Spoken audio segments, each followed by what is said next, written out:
হ্যাঁ বন্ধুরা, টি-20 বিশ্বকাপ 2026 এখন একদম আগুনে পর্যায়ে পৌঁছে গেছে।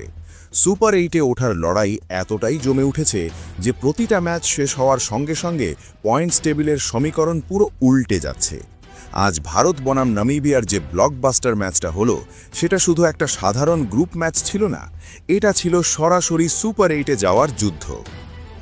তুমি যদি আজকের ম্যাচটা দেখে থাকো তাহলে নিশ্চয়ই বুঝেছ এই ম্যাচের গুরুত্ব কতটা ছিল। ভারত তাদের প্রথম ম্যাচে ইউএসএকে হারিয়ে আত্মবিশ্বাসী অবস্থায় ছিল। আজ নামিবিয়াকে হারাতে পারলেই সুপার 8 প্রায় নিশ্চিত। তাই ভারত মাঠে নেমেছিল একটাই লক্ষ্য নিয়ে, জয় এবং জোরালো জয়। অন্যদিকে নামিবিয়া প্রথম ম্যাচে নেদারল্যান্ডসের কাছে হেরে তারা চাপে ছিল। আজ যদি তারা হারত তাহলে সুপার 8-এর রাস্তা প্রায় বন্ধ হয়ে যেত। তাই নামিবিয়া এই ম্যাচে মরিয়া ছিল। দুই দলের মধ্যে সেই কারণে চাপা উত্তেজনা ছিল শুরু থেকেই। ম্যাচ শেষ হওয়ার পর যা হলো সেটা আরও বড়। টি-20 বিশ্বকাপ 2026-এর পয়েন্টস টেবিল একেবারে বদলে গেল। কারোর জন্য সুখবর, কারোর জন্য ধাক্কা। ভারত সহ 4টি দল এখন প্রায় সুপার 8-এ নিশ্চিত। আবার ইতালি সহ 4টি দল কার্যত রেস থেকে ছিটকে গেছে। নেপাল, ইংল্যান্ড, স্কটল্যান্ডের মতো কয়েকটি দলের অবস্থা এখন ডু অর ডাই। এখন চল একদম গ্রুপ ধরে ধরে বিশ্লেষণ করি। গ্রুপ ডি বিশ্লেষণ। সবচেয়ে নিচে আছে কানাডা। এক ম্যাচ খেলেছে, এক হার। এখন যদি সুপার 8-এ যেতে চায় তাহলে বাকি 3টে ম্যাচই জিততে হবে। একটা হার মানেই শেষ। চতুর্থ স্থানে ইউএই। অবস্থাও একই, এক ম্যাচে হার।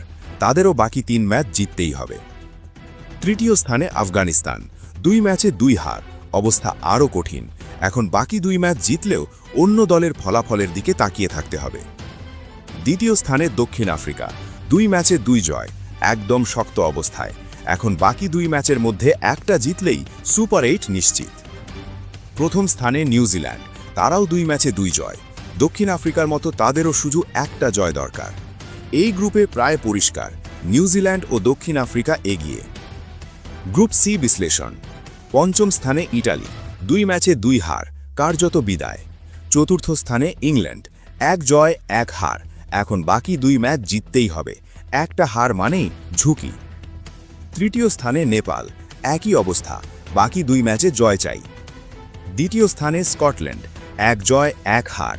তাদেরও বাকি 2 ম্যাচ জিততে হবে। প্রথম স্থানে ওয়েস্ট ইন্ডিজ। 2 ম্যাচে 2 জয়, আরও একটা জয় পেলেই নিশ্চিত। এই গ্রুপে লড়াই জমে আছে 2 থেকে 4 নম্বর পজিশনে। গ্রুপ বি বিশ্লেষণ। পঞ্চম স্থানে ওমান। 2 ম্যাচে 2 হার, বিদায় প্রায় নিশ্চিত। চতুর্থ স্থানে আয়ারল্যান্ড। 2 ম্যাচে 2 হার, অবস্থা খুব খারাপ। তৃতীয় স্থানে জিম্বাবুয়ে। 1 ম্যাচে জয়, বাকি 3 ম্যাচের মধ্যে অন্তত 2 জয় দরকার। অস্ট্রেলিয়া 1 ম্যাচে জয় পেয়েছে, বাকি 3 ম্যাচের মধ্যে 2 জয় দরকার। শ্রীলঙ্কা 2 ম্যাচে 2 জয়, আরও একটা জয় পেলেই নিশ্চিত। এই গ্রুপে শ্রীলঙ্কা এগিয়ে, অস্ট্রেলিয়া ও জিম্বাবুয়ের লড়াই জমবে। গ্রুপ এ বিশ্লেষণ। পঞ্চম স্থানে ইউএসএ। 2 ম্যাচে 2 হার, অবস্থা কঠিন। চতুর্থ স্থানে নামিবিয়া। 2 ম্যাচে 2 হার, কার্যত বিদায়ের পথে। তৃতীয় স্থানে নেদারল্যান্ডস। 1 জয়, 1 হার। বাকি 2 ম্যাচ জিততেই হবে। দ্বিতীয় স্থানে পাকিস্তান। 2 ম্যাচে 2 জয়, আর একটা জয় পেলেই নিশ্চিত। প্রথম স্থানে ভারত। 2 ম্যাচে 2 জয়, আর একটা জয় পেলেই সুপার 8 পাকা। এখন তুমি নিজেই বুঝে নাও ভারতের অবস্থান কতটা শক্ত।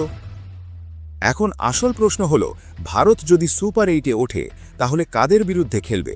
সুপার 8-এ গেলে শক্ত প্রতিপক্ষ আসবে, সম্ভবত নিউজিল্যান্ড, দক্ষিণ আফ্রিকা বা অস্ট্রেলিয়ার মতো দল। যদি ভারত সুপার 8 জিতে সেমিফাইনালে যায় তখন প্রতিপক্ষ আরও কঠিন হবে। আর যদি সেমিফাইনালে হারে তাহলে সরাসরি বিদায়, কারণ এই ফরম্যাটে দ্বিতীয় সুযোগ নেই। এই বিশ্বকাপে এখন প্রতিটা ম্যাচ ফাইনালের মতো। একটা ভুল মানেই টুর্নামেন্ট শেষ। এখন তুমি বলো, তোমার মতে এইবার ফাইনাল কোন 2 দলের মধ্যে হবে? ভারত কি আবার ট্রফি তুলতে পারবে? কমেন্টে জানাতে ভুলো না।